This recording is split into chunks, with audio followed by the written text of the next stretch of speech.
Hi friends, happy Monday. I am so excited to read more of the book to you guys.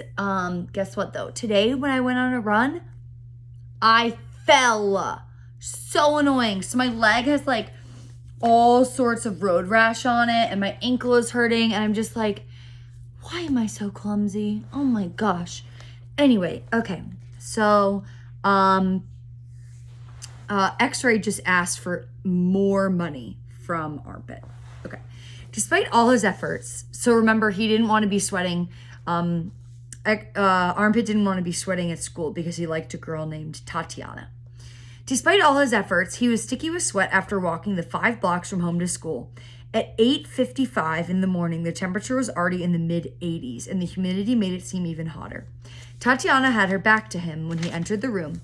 She was talking to her friend Claire. Tatiana had 2 long braids, which actually connected at the tips, forming a giant V. He'd never seen a girl wear her hair that way, but everything about Tatiana was a little bit goofy. That was what he liked about her. That and the fact that she smiled at him. "Hey, Tatiana," he said, trying to sound casual, but he was too casual and she didn't hear him. He said it again, a little louder and abruptly. She turned. "What?" "Oh, nothing. Just want to say hi."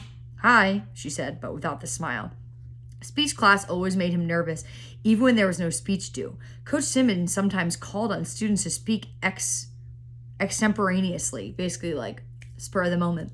Armpit had a fear of standing in the front of the room, not knowing what to say, sweating as Tatiana stared at him. He had a hard enough time when he even had a prepared speech. Fortunately, there was no extemporaneous speeches this day. Most of the class period was spent discussing the next major assignment. Everyone had to bring in a stuffed animal to school and give a campaign speech for it.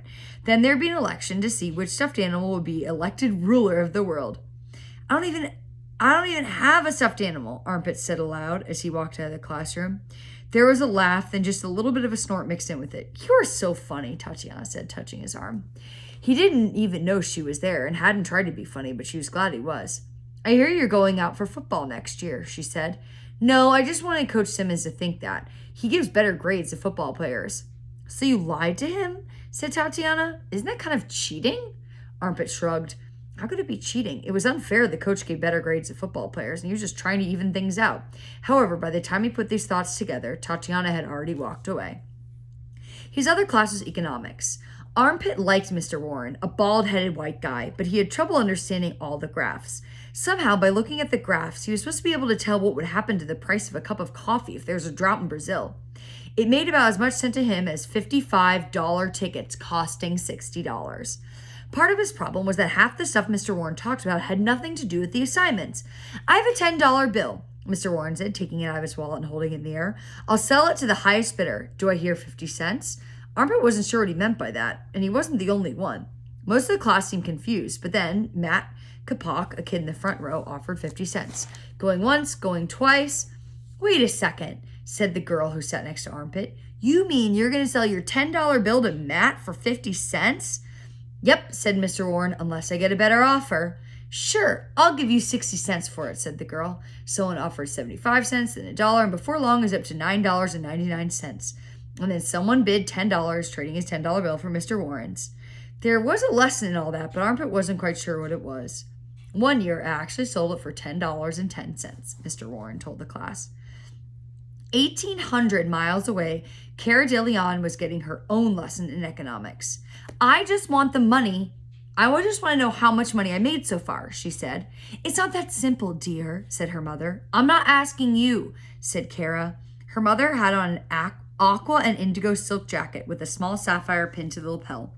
Cara hadn't seen either the jacket or the pin before, but that wasn't surprising. Her mother seemed to show up in a new outfit daily.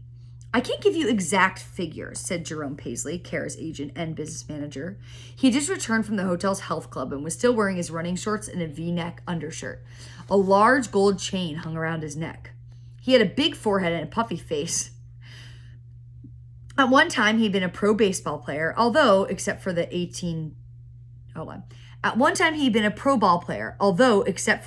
days, he'd never made it out of the minor leagues. His career was ruined after he was hit in the face by a pitch. Cara always wondered how someone could get hit in the face by a pitch. You have to see it coming, don't you? "Have I made $1 million yet?" she asked. There are a lot of expenses. Do you even know how many people are on this tour? She was too embarrassed to say she didn't, so she remained silent. 42, said Jerome Paisley. Everyone gets salaries, per diems, travel expenses, and then there are additional costs associated with the venue. What's my salary? You don't get a salary. You get what's left over after everyone else is paid. You're doing very well, sweetie, said her mother.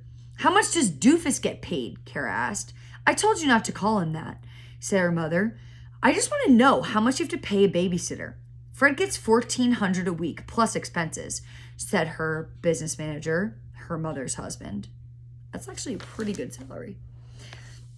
Kara laughed. And what about your new jacket? She asked her mother. Who paid for that? Your money all goes into a trust account, said her mother's husband. So nobody can touch it, not even your mom. You'll get it when you turn 18. Yeah, well, a lot is going to happen when I turn 18. If Jerome Paisley heard the threat, he chose to not acknowledge it. It doesn't really matter even if you don't make a dime on this tour, he told her. Right now, it's all about the exposure, getting your name out there, getting your name on the song, getting your songs on the radios. You'll make more money in CD sales than you would ever make on tour. Maybe we should charge more for tickets, Kara suggested. Oh, you think so? She didn't like his patronizing tone. In Philadelphia, tickets went for $752, she said, showing that she knew a thing or two. Where'd you hear that? I don't know, Kara said, feeling slightly defensive. On the radio, I think. He smirked at her. I planted that story. You didn't even sell out in Philly. He pointed to his big fat head. Oh, genius at work. Okay, so basically he's saying that the whole thing where, remember, X-Ray's like, oh, they sold out for $750. That's a lie. So that's bad for X-Ray. Kara felt foolish. The most important thing about this business isn't talent, he told her. It's all about hype and buzz. Well, it still makes me mad that ticket scalpers make the money instead of me. You let me worry about the business end of things. You just keep singing. Listen to what Jerome tells you, said Kara's mom. She gave her husband a kiss on his puffy cheek. He made you what you are. Chapter 5. X-Ray picked Armpit up at 4 o'clock in the morning and drove to the Lone Star Arena. Anything in the first row is pure gold, he said. Pure gold. The second row, too. Anything in the first 2 rows.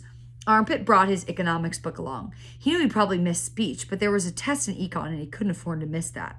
When they pulled into the parking lot, they saw the line had already formed at the ticket window. Tickets wouldn't go on sale until 8 o'clock.